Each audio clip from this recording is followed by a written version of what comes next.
Hello everyone, welcome back to my channel. कैसे हो आप सब? आई रियली होप कि आप सभी अच्छे होंगे। हमने स्टार्ट किया हुआ है सेट थ्योरी का कंसेप्ट, जिसमें लास्ट की वीडियो में हमने कुछ बेसिक ऑपरेशन स्टडी किए थे। तो रिसेंट वीडियो में मैंने आपको यूनियन के बारे में बताया था। आज की वीडियो में हम स्टडी करेंगे इंटरसेक्शन क्या होता है सेट्स का। उसके बाद यूनियन और इंटरसेक्शन दोनों की कंबाइंड प्रॉपर्टीज़ हम स्टडी करेंगे। तो अगर आपने अब तक यूनियन वाली वीडियो नहीं देखी है तो प्लेलिस्ट में जाके आप वो वीडियो ज़रूर देखना, तभी आपको आगे वाला कंसेप्ट समझ में आएगा। तो स्टार्ट करते हैं आज की वीडियो को। स्टार्ट करने से पहले अगर आप मेरे चैनल पे नए हो तो प्लीज़ चैनल को सब्सक्राइब कर देना और साथ के साथ नोटिफिकेशन ऑन करने के लिए बेल आइकन को भी प्रेस कर देना। तो देखो, इंटरसेक्शन का मतलब क्या होता है। इंटरसेक्शन का मतलब होता है कि जो दो सेट्स के अंदर कॉमन आपके एलिमेंट होते हैं वो इंटरसेक्शन के अंदर हम इंक्लूड करते हैं। यूनियन में क्या था कि या तो सेट ए से एलिमेंट हो या बी से हो, या फिर उन दोनों में जो कॉमन एलिमेंट है वो हो। मतलब सेट ए का भी हो सकता है, बी का भी हो सकता है और उन दोनों का कॉमन एलिमेंट भी हो सकता है। लेकिन इंटरसेक्शन में आपको सिर्फ और सिर्फ वो एलिमेंट इंक्लूड करना है जो दोनों के अंदर कॉमन रहेगा। तो इसकी डेफिनेशन क्या है? Let A and B with the two given sets, then the intersection of A and B is the set of elements which belong to both A and B। तो यहाँ पर कंफ्यूज मत होना कि यूनियन में क्या था और इंटरसेक्शन में क्या था। यूनियन में सारे के सारे एलिमेंट्स लिख दो, वो यूनियन हो जाता है। लेकिन इंटरसेक्शन के अंदर सिर्फ और सिर्फ वो एलिमेंट्स इंक्लूड होंगे जो दोनों के अंदर कॉमन होंगे। In other words, the intersection of A and B is the set of common members of A and B. It is denoted by, इसको आप ऐसे उल्टा यू बनाते हो। यूनियन में क्या था, सीधा यू बनाते थे, इसमें उल्टा यू बनाते हैं। इंटरसेक्शन को इस तरह से डिनोट करते हैं। इसको रीड कैसे करेंगे? A intersection B. ठीक है, तो यहाँ पे मैंने इसको रिप्रेजेंट किया होगा, कैसे डिनोट किया होगा। ए इंटरसेक्शन बी के अंदर एलिमेंट्स आएंगे X such that X belong to A and X belong to B. मतलब एक्स ए का भी होना चाहिए और बी का भी होना चाहिए। वहाँ पे क्या था, या तो एक्स ए से हो या फिर एक्स ए से हो या बी से हो, तो या दोनों से हो। लेकिन यहाँ पे क्या कंडीशन है, एक्स दोनों से होना चाहिए, इसलिए हमने यहाँ पे क्या लिखा है, एंड लिखा है। क्लियर है? यहाँ वेन डायग्राम से हमने इसको रिप्रेजेंट किया है। ये यूनिवर्सल सेट है, ये सेट ए है, ये सेट बी है। तो इन दोनों का जो कॉमन पार्ट है वो क्या है, ए इंटरसेक्शन बी। कुछ एग्जाम्पल से समझते हैं कि इंटरसेक्शन क्या होता है। देखो, आपने लेट से ए सेट कंसिडर कर लिया 1 2 3 4 जिसके अंदर एलिमेंट है। बी सेट कंसिडर कर लिया जिसके अंदर एलिमेंट है 3 4 5 6। तो इन दोनों के अंदर कॉमन एलिमेंट कौन से हैं? देखो, 1 को 3 से कंपेयर करो तो मैच नहीं हो रहा। कॉमन एलिमेंट्स देखना जो दोनों के अंदर रिपीट हो रहे हैं। तो 3 यहाँ पे भी है, 3 यहाँ पे भी है, 4 यहाँ पे भी है, 4 यहाँ पे भी है। तो इन दोनों के अंदर कॉमन एलिमेंट्स क्या हो गए, 3 और 4। तो ये इंटरसेक्शन भी क्या आ गया, 3 और 4। अब आपने ए सेट लिया set of odd numbers, B set लिया सेट ऑफ इवन नंबर्स। तो अब इन दोनों के बीच में क्या कुछ कॉमन है? नहीं, इसमें इवन नंबर्स आएंगे और इसमें ऑड नंबर्स आएंगे। तो इनके इंटरसेक्शन क्या आ गई, 5। यही सेम एग्जांपल मैंने आपको यूनियन में दिया था। ए अगर ऑड नंबर्स का सेट है, बी अगर इवन नंबर्स का नेचुरल नंबर्स का सेट है, तो इनकी यूनियन क्या हो जाएगी, set of complete natural numbers, यानी कि नेचुरल नंबर्स का सेट बन जाएगा। लेकिन इनकी इंटरसेक्शन की बात करें तो उसमें क्या आएगा, 5, यानी कि कुछ भी इसके अंदर कॉमन नहीं है। ऐसी एक स्टेटमेंट हमने यूनियन में भी ली थी। यहाँ इंटरसेक्शन में देखो क्या होगा, एक्स मैंने क्या लिया है, एक्स सच दैट एक्स की वैल्यू 3 से तो बड़ी हो, 9 से छोटी हो। तो क्या आएगी, एक्स की वैल्यू 3 से बड़ी हो 9 से छोटी, 4 5 6 7 और 8, क्योंकि इक्वल टू का साइन तो मैंने नहीं लगाया हुआ। फिर दूसरी कंसिडर मैंने क्या किया, statement x such that x की वैल्यू 5 से बड़ी हो, 12 से छोटी हो। अगर ये स्टेटमेंट आपको रीड नहीं करनी आती तो मैंने लास्ट वीडियो में आपको डिटेल में समझा रखा है, ठीक है, वहाँ से एक बार आप देख लेना। तो एक्स की वैल्यू 5 से बड़ी, 12 से छोटी, इसका मतलब इसके अंदर क्या इंक्लूड होगा, 6 7 8 9 और 10। अब देखो, इन दोनों सेट्स के अंदर क्या कॉमन है, 4 5 6 7 8, 6 7 8 9, यानी कि 6 7 8 कॉमन है। तो ए इंटरसेक्शन बी के अंदर क्या आ जाएगा, 6 7 8। तो समझ में आया इंटरसेक्शन क्या होगा। किसी भी दो सेट की इंटरसेक्शन का मतलब है कि उन दोनों के जो कॉमन एलिमेंट्स हैं उसको आप इंटरसेक्शन में लिखोगे। इसको डिनोट करते हो आप ऐसे, इस तरह से, और रीड करते हो ए इंटरसेक्शन बी। ये इसका वेन डायग्राम है और कुछ एग्जांपल्स हमने इसको देखा। उसके बाद जैसे हमने जो प्रॉपर्टीज़ यूनियन में देखी थी, सेम डिट्टो वही प्रॉपर्टीज़ आपकी किस में है, इंटरसेक्शन में है। तो जैसे हमने वहाँ पे एग्जांपल सबको समझाया था वैसे ही हम यहाँ पे भी करेंगे। देखो, अब यहाँ इंटरसेक्शन के अकॉर्डिंग मैंने एग्जांपल लिया है। मैंने ए सेट कंसिडर किया 1 2, बी सेट कंसिडर किया 2 3, सेट कंसीडर किया 2 3 4। पहले मैंने 3 4 ही लिया था, बट क्योंकि हमें अप्लाई भी करके देखना होता तो फिर हमने 2 3 4 यहाँ पर सेट लिया। लास्ट वीडियो में हमने 3 4 ही लिया था यूनियन के लिए, यूनियन में मैंने ये ले लिया, ठीक है। वो आपकी मर्ज़ी, आप एग्जांपल्स कुछ भी ले सकते हो, बस कॉन्सेप्ट आपको क्लियर होना चाहिए। कोई भी एग्जांपल आपका कॉन्सेप्ट अगर क्लियर होगा तो एग्जाम में जब आप एग्जांपल लिखोगे तो एग्जांपल लर्न तो नहीं करके जाओगे ना कि यहाँ पे हमने यही लिया था, तो वो तो आप खुद ही बनाओगे। तो आपने सिर्फ अपने कॉन्सेप्ट पे फोकस करना है, ठीक है। तो सारे लॉज हमने वहाँ पर किए थे यूनियन में, वही डिट्टो सेम लॉ यहाँ पर है, ठीक है। तो सबसे पहला लॉ यहाँ पे क्या है, ए इंटरसेक्शन बी करो या फिर बी इंटरसेक्शन सी करो, इट मीन्स द सेम, इसको बोलते हैं कॉम्पिटिटिव लॉ। तो देखो अब ए सेट क्या है 1 और 2, बी सेट क्या है 2 और 3, तो इन दोनों में क्या कॉमन है, ए इंटरसेक्शन बी करो, इन दोनों की इंटरसेक्शन करो, क्या कॉमन आ रहा है 2। अब बी की इंटरसेक्शन ए के साथ करो, यानी कि 2 3 की इंटरसेक्शन 1 2 के साथ करो, तो भी क्या कॉमन आएगा 2 ही कॉमन आएगा। ऐसे करो या फिर ऐसे करो, बात तो सेम ही है ना। तो दिस इज कॉम्पिटिटिव लॉ कि आप ए इंटरसेक्शन बी करो या बी इंटरसेक्शन ए करो, इट मीन्स द सेम। और मैं आपको साथ साथ यूनियन की प्रॉपर्टीज़ इसलिए रिवाइज करवा रही हूँ क्योंकि अभी जो हमारा नेक्स्ट कॉन्सेप्ट है उसमें हम दोनों की प्रॉपर्टीज़ करेंगे, तो इसलिए आपको वो प्रॉपर्टीज़ भी पता होनी चाहिए। तो यूनियन में हमने किया था ए यूनियन बी करो या बी यूनियन ए करो, इट मीन्स द सेम। यहाँ से आप देख भी सकते हो, अगर इन दोनों की यूनियन करोगे तो क्या आएगा 1 2 3, और इन दोनों की करोगे तब भी क्या आएगा 1 2 3, तो यूनियन भी सेम रहेगी और इंटरसेक्शन में क्या है 2, वो भी सेम रहेगा। क्लियर है। अब देखो ए यूनियन बी करो पहले, फिर सी के साथ यूनियन नहीं इंटरसेक्शन, ए इंटरसेक्शन सी करो, फिर उस जो आएगा उसकी इंटरसेक्शन सी के साथ करो, या फिर बी इंटरसेक्शन सी करो पहले और उसकी इंटरसेक्शन ए के साथ करो, वो सेम आएगा, उसको बोलते हैं एसोसिएटिव लॉ। तो ये भी हम करके देखते हैं। ए इंटरसेक्शन बी करो 1 2 2 3, अभी देखा था हमने, इसके अंदर क्या एलिमेंट कॉमन है 2, तो यानी कि 2। इसकी इंटरसेक्शन किसके साथ सी के साथ, सी के अंदर क्या है लिख लो 2 3 4। तो अब 2 और 2 3 4 में क्या कॉमन है 2, तो इसका आंसर क्या आ गया 2। अब राइट हैंड साइड पे आओ, बी इंटरसेक्शन सी करो पहले 2 3 और 2 3 4, क्या चीज़ कॉमन है 2 3, दोनों कॉमन है ना। अब इसकी इंटरसेक्शन किसके साथ करनी है, ए के साथ। ए में क्या है 1 2, ये है ना, ए में बी इक्वल टू नहीं लगाते हम, ए में क्या है 1 2, तो 1 2 2 3 क्या कॉमन है 2 2 कॉमन है, इधर भी क्या है 2, तो ये क्या होगी इक्वल होगी ना, तो ये चीज़ प्रूव हो गई। समझ में आ गया एसोसिएटिविटी। ऐसे ही सेम यूनियन पे अप्लाई होता है, ए यूनियन बी करो पहले, फिर सी के साथ यूनियन करो, या फिर बी यूनियन सी करो पहले, फिर ए के साथ यूनियन करो, इट मीन्स द सेम। इसको बोलते हैं एसोसिएटिविटी या फिर associative law. Then third property कहती है कि ए की इंटरसेक्शन ए के साथ करो तो ए ही सेट आ जाएगा। अगर मैं यूनियन की बात करूँ तो ए यूनियन ए करोगे तब भी ए ही आएगा, और ए इंटरसेक्शन ए करोगे तब भी ए ही आएगा, क्योंकि आपके पास जब सेट ही ए है तो वो ही आएगा। इसको बोलते हैं इंडेम्पोटेंट लॉ। देखो ए क्या है 1 2, इंटरसेक्शन किसके साथ करनी है ए के साथ, वो भी क्या है 1 2, तो इन दोनों में ये दोनों ही कॉमन है, यानी कि 1 2, तो ये क्या हो गया ए सेट हो गया। ठीक है, क्लियर है। उसके बाद आता है ए की इंटरसेक्शन अगर 5 के साथ करोगे, ए क्या है 1 2, इसकी इंटरसेक्शन किसके साथ करनी है 5 के साथ, 5 यानी कि कुछ भी नहीं है। अब इन दोनों में क्या कॉमन है, इन दोनों के अंदर देखो, इन दोनों के अंदर क्या कॉमन है, कुछ भी कॉमन नहीं है। कुछ भी कॉमन नहीं है तो इसको क्या लिखोगे 5 तो लिखोगे, तो इसको क्या बोलते हैं लॉ ऑफ 5। ठीक है। उसके बाद आता है अगर ए की इंटरसेक्शन यूनिवर्सल सेट के साथ करोगे तो ए आएगा, जबकि यूनियन की प्रॉपर्टीज़ को चेक करोगे तो ए की यूनियन यूनिवर्सल सेट के साथ करोगे तो यूनिवर्सल सेट आता है। लेकिन क्योंकि यहाँ इंटरसेक्शन आ गए, इंटरसेक्शन के अंदर जो एलिमेंट्स है वो रिस्ट्रिक्टेड हो जाते हैं, क्योंकि छोटे हो जाते हैं, तो इसका मतलब रिजल्ट में हमें छोटे वाला सेट उठाना पड़ेगा, क्योंकि इंटरसेक्शन की बात आ रही है। लेकिन अगर जब यूनियन की बात करते हैं, यूनियन का मतलब कंबाइन, मतलब बड़ा, तो वहाँ पर यूनिवर्सल सेट इसका रिजल्ट आता है, आंसर आता है। लेकिन यहाँ पे क्या है इंटरसेक्शन, तो देखो इंटरसेक्शन के लिए 1 2 है, ए सेट है, इसकी इंटरसेक्शन किसके साथ करनी है यूनिवर्सल। यूनिवर्सल में क्या है 1 2 3 4 5, तो यूनिवर्सल के अंदर तो सारे हैं और ए के अंदर सिर्फ ये 2 हैं, तो यूनिवर्सल सेट वही होता है ना जो जिसके अंदर सारे के सारे एलिमेंट्स के मेंबर होते हैं, यूनिवर्सल हम उसको लेके चलते हैं।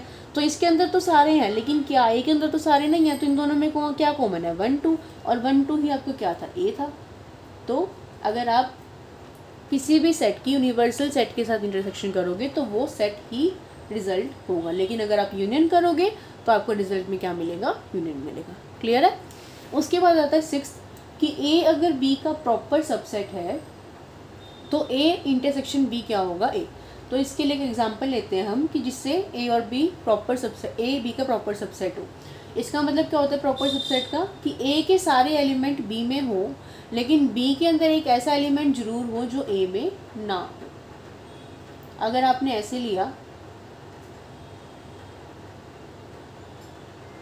तो देखो ये बनना है ना, सबसेट तो ये इसका है ही, ए सबसेट तो है ही बी का प्रॉपर सबसेट, इसीलिए क्योंकि 4 इसके अंदर नहीं है, तो हम कह सकते हैं कि ए बी का क्या है, प्रॉपर सबसेट। अब देखो ले लिया, अब इन्होंने क्या कहा, अगर ए बी का प्रॉपर सबसेट है, तो यहाँ ये कंडीशन तो ट्रू हो रही है कि ए बी का प्रॉपर सबसेट है, तो क्या कह रहा है कि ए और बी की इंटरसेक्शन करो, कर देते हैं। ए और बी की इंटरसेक्शन करना क्या आएगा, 1 2 3 4, ये 1 2 3 ये 1 2 3 4 क्या कॉमन है, 1 2 3, तो इनकी इंटरसेक्शन में क्या आ गया, 1 2 3, और यही क्या था, ए था, तो क्या आ गया, ए इंटरसेक्शन बी क्या आ गया, ए। तो ये आपको प्रूव करना था। क्लियर है, समझ आ गया। उसके बाद आता है कि अगर ए इंटरसेक्शन बी सबसेट है ए का और ए इंटरसेक्शन बी सबसेट है बी का, तो इसका मतलब ये दोनों का ही सबसेट है। देखो इसके अंदर क्या है, जैसे ए इंटरसेक्शन बी क्या आ गया, ए आ गया, और ये क्या था 1 2 3, तो सेट जो है वो खुद का सबसेट होता है ना, तो यानी कि 1 2 3 खुद का सबसेट रहेगा 1 2 3 का, और 1 2 3 इसका भी सबसेट है 1 2 3 4 का, है ना। मतलब अगर मैं ये वाली चीज़ आपको इससे समझाऊँ तो इसके रिजल्ट में मेरे पास क्या आ रहा है, 1 2 3, तो मैं लिख सकती हूँ ना कि 1 2 3 सबसेट है 1 2 3 का, क्योंकि सेट खुद का सबसेट तो होता ही है। और मैं ये भी लिख सकती हूँ कि 1 2 3 सबसेट है किसका, 1 2 3 4 का, है ना। और इसके अकॉर्डिंग ये चीज़ क्या है, 1 2 3 ए यूनियन बी है, ए यूनियन बी है, और इसके अकॉर्डिंग ये ए है और इसके अकॉर्डिंग ये बी है, तो वही तो प्रूव हो गया कि ए यूनियन बी सबसेट है ए का, ए यूनियन बी सबसेट है बी का। तो इसका मतलब हम कह सकते हैं, सॉरी यूनियन नहीं, अगर मेरे मुझसे गलती से यूनियन निकल गए कराते हुए तो उसके लिए सॉरी, इंटरसेक्शन की बात करें यहाँ पे, यूनियन नहीं intersection, sorry. A intersection B 1 2 3 है, ए इंटरसेक्शन बी आपको ये कह रहे हैं कि अगर ए इंटरसेक्शन बी सबसेट है ए का, ए इंटरसेक्शन बी सबसेट है बी का, अगर ये दोनों सबसेट है तो इसका मतलब कि क्या इम्प्लाई करता है कि वो ए और भी दोनों की सबसेट है। तो वही चीज़ हमने यहाँ पे प्रूव कर दी कि ए इंटरसेक्शन बी ए का भी सबसेट है और ए इंटरसेक्शन बी बी का भी सबसेट है। तो एक प्रॉपर्टी और रहेगी आपकी एट प्रॉपर्टी, वो क्या है, एट प्रॉपर्टी कहती है कि ए इंटरसेक्शन ए का कॉम्प्लीमेंट क्या आएगा, फाई आएगा। तो देखो कॉम्प्लीमेंट क्या होता है, ए के वो एलिमेंट्स जो यूनिवर्सल सेट के अंदर ना हो, ए को छोड़ के बाकी सारे। तो देखो ए क्या है सेट आपका, हमने एग्जांपल में क्या लेके चला हुआ है 1 2, इंटरसेक्शन यूनिवर्सल सेट क्या है 1 2 3 4 5, ए क्या है 1 2, ए का कॉम्प्लीमेंट क्या हो जाएगा, ए के वो ए को छोड़ दो, मतलब 1 2 3 4 5 में से जो ए के एलिमेंट्स है वो हटा दो, यानी कि 1 2 को हटा दो, तो क्या आएगा 3 4 5, तो यानी कि 3 4 5। अब इन दोनों की इंटरसेक्शन करना, क्या कुछ कॉमन है, नहीं, तो इसका रिजल्ट क्या आएगा 5। तो ए इंटरसेक्शन ए का कॉम्प्लीमेंट हमेशा क्या रहेगा, 5 रहेगा। क्लियर है, इतना समझ में आ गया। तो हमने क्या किया, यूनियन पढ़ा, पहले वाली वीडियो में यूनियन की प्रॉपर्टीज़ पढ़ी, आज अब इस वीडियो में हमने इंटरसेक्शन पढ़ा और इंटरसेक्शन की प्रॉपर्टीज़ पढ़ी। अब दो प्रॉपर्टीज़ आती हैं जो कि इम्पोर्टेंट है, उनको हम लॉ से क्या कहते हैं डिफाइन कर सकते हैं कि डिस्ट्रीब्यूशन लॉ क्या होता है। तो वो इम्पॉर्टेंट रिजल्ट है एग्ज़ाम में नहीं, जो क्वेश्चंस होंगे आपके उसके अंदर वो डायरेक्ट रिजल्ट आप यूज़ कर सकते हो, तो इसीलिए वो काफ़ी इंपॉर्टेंट दो प्रॉपर्टीज़ हैं जो भी मैं आपको इसी वीडियो में करवाऊँगी। तो इसीलिए मैंने आपको इंटरसेक्शन के साथ साथ यूनियन भी रिवाइज़ करवा दिया, तो कहीं गलती से यूनियन निकल गया तो उसके लिए सॉरी, ठीक है। एक बार आप खुद भी प्रीवियस वीडियो में जाके यूनियन को समझ लेना। अब हम करते हैं वो दोनों प्रॉपर्टीज़। तो देखो 4 प्रॉपर्टीज़ हैं, यू कैन से 2 लॉ है, डिस्ट्रीब्यूटिव लॉ और एसोसिएटिव लॉ। तो क्या है ये, वेन डायग्राम से आपको काफ़ी इजीली समझ में आ जाएगा और आप एग्जांपल लेके भी इनको अप्लाई करके देख सकते हो। तो डिस्ट्रीब्यूटिव लॉ कहता है कि डिस्ट्रीब्यूट हो जाएगा, और एसोसिएटिव लॉ कहता है कि एसोसिएट यानी कि कंबाइन मर्ज हो जाएगा। तो ये क्या कहता है, अगर ए की इंटरसेक्शन बी यूनियन सी के साथ अगर हम कर रहे हैं तो ये डिस्ट्रीब्यूट हो जाएगा। डिस्ट्रीब्यूट का मतलब क्या है कि एक बार ए की इंटरसेक्शन बी के साथ हो जाएगी और फिर यूनियन होगा और फिर ए की इंटरसेक्शन सी के साथ, यानी कि ये जो यूनियन वाली प्रॉपर्टी, ये जो इंटरसेक्शन वाली प्रॉपर्टी है, ये इन दोनों के साथ डिस्ट्रीब्यूट हो गई और ये यूनियन बीच में आ गया। समझ आया क्या हुआ, A intersection B union A intersection C. दूसरा कहता है कि अगर ए की यूनियन करनी है बी इंटरसेक्शन सी के साथ, इसका मतलब क्या है कि ए की यूनियन बी के साथ फिर इंटरसेक्शन ए की यूनियन सी के साथ। है ना इजी। आपने बस क्या करना है कि ये इन टर्म्स को इकट्ठा लिखना है, फिर इन दोनों के साथ सी, यानी कि ब्रैकेट के अंदर जो आपका ऑपरेशन है, चाहे वो यूनियन है या फिर इंटरसेक्शन है, वो ब्रैकेट से बाहर आ जाएगा और ये वाला जो ऑपरेशन है ये इन दोनों के ऊपर अप्लाई हो जाएगा। तो ये तो है डिस्ट्रीब्यूटिव लॉ। अब एसोसिएटिव लॉ क्या कहता है कि अगर ए यूनियन है किसके साथ, बी यूनियन सी के साथ, तो इसका मतलब क्या है कि ए की यूनियन बी के साथ यूनियन सी। मतलब इसमें ऐसे ना करके कि ए यूनियन बी और फिर यूनियन ए यूनियन सी करके, नहीं, एसोसिएटिव लोगों ने क्या किया, इन दोनों को इकट्ठा लिख दिया और बच गया बाकी यूनियन सी। तो मतलब क्या है कि आप बी यूनियन सी करो फिर ए के साथ यूनियन करो, या फिर ए यूनियन बी के साथ बी करो फिर उसकी यूनियन सी के साथ करो, it means the same. Clear है।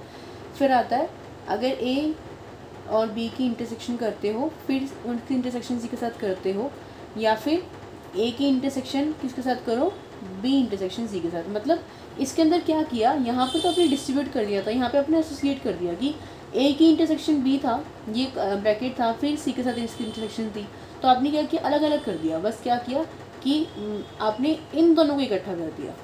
वहाँ पर हमने अलग अलग किया था, यहाँ पे बस हमने जो ब्रैकेट के बाहर वाली टर्म थी उसको ब्रैकेट के फर्स्ट वाली टर्म के साथ इकट्ठा कर दिया। तो यहाँ पे क्या था, ये ब्रैकेट के बाहर थी, इसको इकट्ठा कर दिया। बहुत आसान है, अप्लाई करोगे समझ में आ जाएगा। इन दोनों का वेन डायग्राम मैं आपको समझा देती हूँ, ठीक है। देखो कैसे है।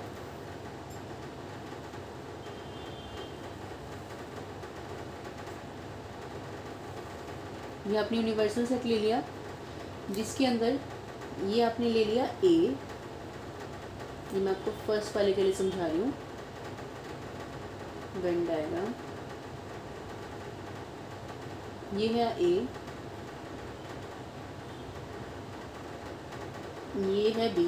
ये वेन डायग्राम ना देखने में बड़े आसान लग रहे होंगे आपको कि इसमें क्या है, कुछ भी नहीं है, लाइंस लगानी है, लेकिन जब आप इनको नोटबुक पे करोगे ना तो आपको समझ में आएगा कि कैसे सॉल्व करनी है। तो इनको ऐसे ही ये मत सोचना कि बड़े आसान और छोड़ दिए, इनको प्रैक्टिस करना, ठीक है।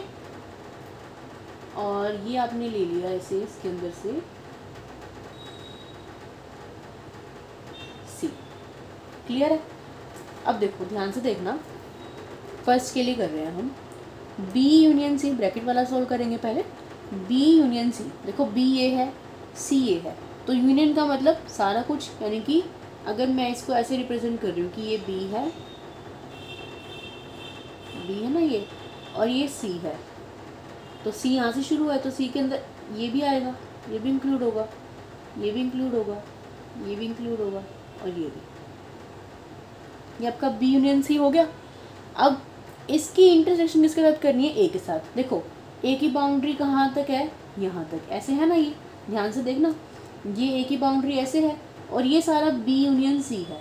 तो इसके अंदर कॉमन पार्ट क्या है, अगर मैं ए की बात करूँ, देखो अगर मैं ए की बात करूँ तो ए में अगर मैं इसको डॉट से रिप्रेजेंट करूँ आपको समझाने के लिए, तो ए में ये आएगा ना, यही आएगा ना ए के अंदर। अगर मैं ए को डॉट से रिप्रेजेंट करूँ समझाने के लिए तो ए के अंदर ही आएगा। अब देखो ऐसा कौन सा एरिया है, मैं इसको थोड़ा सा जूम कर देती हूँ कुछ समझाने के लिए।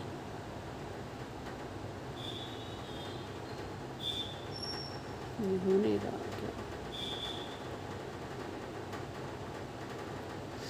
हो नहीं रहा, पता नहीं क्या हो रहा है, बट आई थिंक क्लियर आपको विजिबल है ये, ठीक है। मैंने क्या किया, बी और सी की यूनियन को इस तरह से हाईलाइट कर दिया और ए का एरिया जो है, ये ए का एरिया मैंने इसको रोटेट शो कर दिया। अब इन दोनों में क्या लेना है, ए और बी यूनियन सी की इंटरसेक्शन। इंटरसेक्शन का मतलब जो कॉमन एरिया है। तो ऐसा कौन सा एरिया है जहाँ पे लाइनिंग भी है और डॉट भी है, कौन सा एरिया है ऐसा, ये वाला। देखो यहाँ लाइनिंग भी है और डॉट भी है, तो मैं इसको अब ब्लैक पेन से डार्क कर कि ये वाला एरिया और ये वाला एरिया आपका रिजल्ट है, मतलब आंसर में आपके पास ये बचा है। तो अब ये लेफ्ट हैंड साइड का तो यह आया, अब हम देखेंगे कि राइट हैंड साइड में भी ये ही आता है या नहीं आता, ठीक है। इसको खुद से ज़रूर सॉल्व करके देखना, तभी आपको ये समझ में आएगा।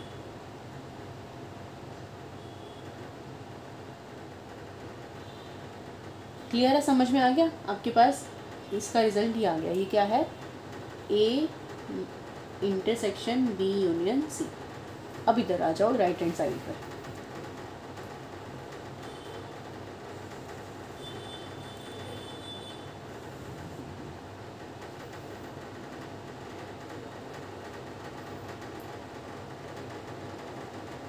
ये है ए सेट, ये है बी सेट, और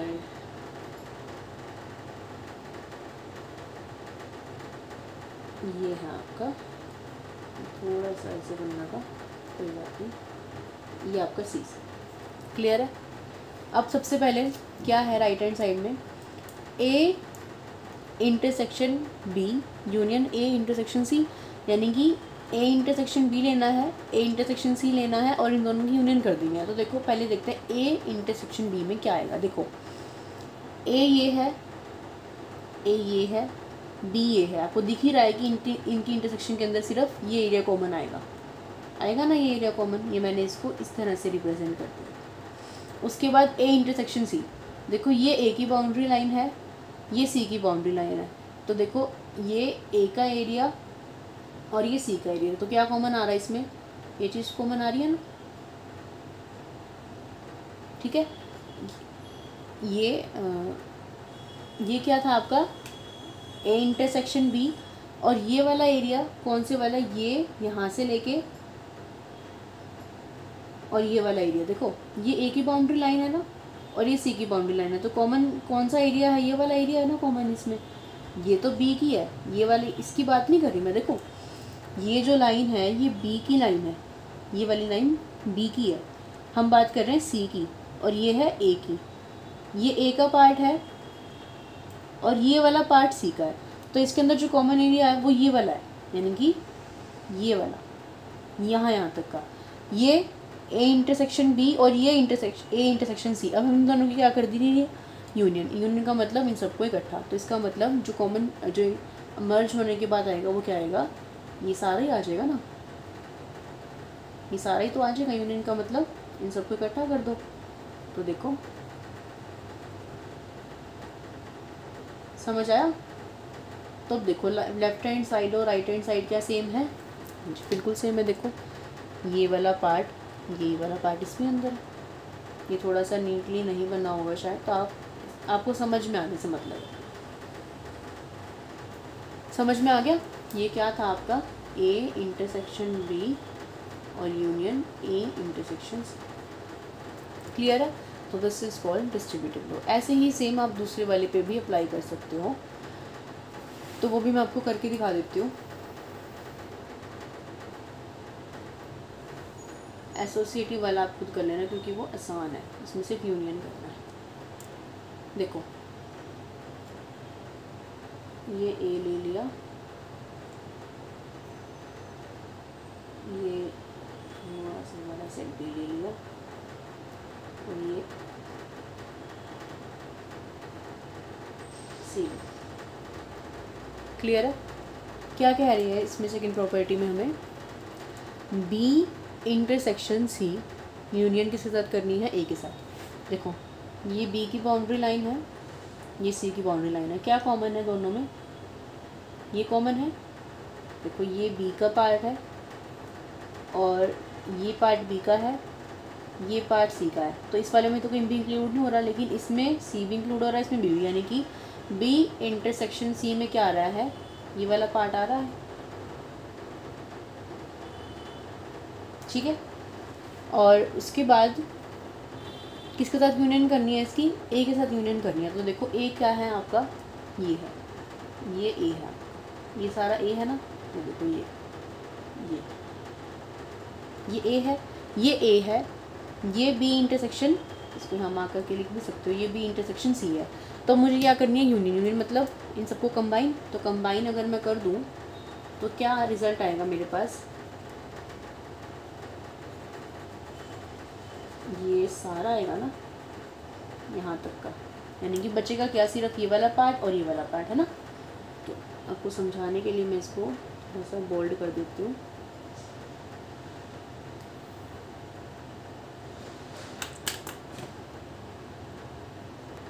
तो देखो ये आ जाएगा इसका कॉमन शेडेड पार्ट। क्लियर है, समझ में आ गया। अब राइट हैंड साइड इसकी सॉल्व करते हैं। आज की वीडियो में बस इतना ही करेंगे, बस इसकी राइट हैंड साइड और सॉल्व करेंगे क्योंकि फिर वीडियो ज़्यादा लेंथी हो जाएगा। ये आपका ए सेट है, ये आपका बी सेट है, और ये है सी सेट। ठीक है, क्या कह रही है अभी वाली राइट हैंड साइड आपकी, ए यूनियन बी की इंटरसेक्शन ए यूनियन सी के साथ। देखो ए यूनियन बी यानी कि ये सारा,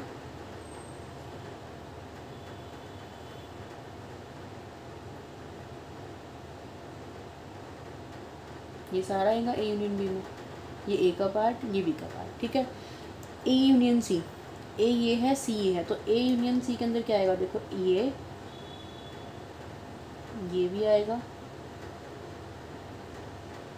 और ये भी आएगा, यहाँ तक आएगा सी की बाउंड्री तक। ठीक है, अब इन दोनों की इंटरसेक्शन, तो देखो ऐसा कौन सा एरिया है जिसके अंदर दोनों लाइंस हैं, ये वाली हॉरिजॉन्टल भी और वर्टिकल भी, कौन सा एरिया है, क्योंकि इंटरसेक्शन के अंदर तो कॉमन एरिया ही आता है ना।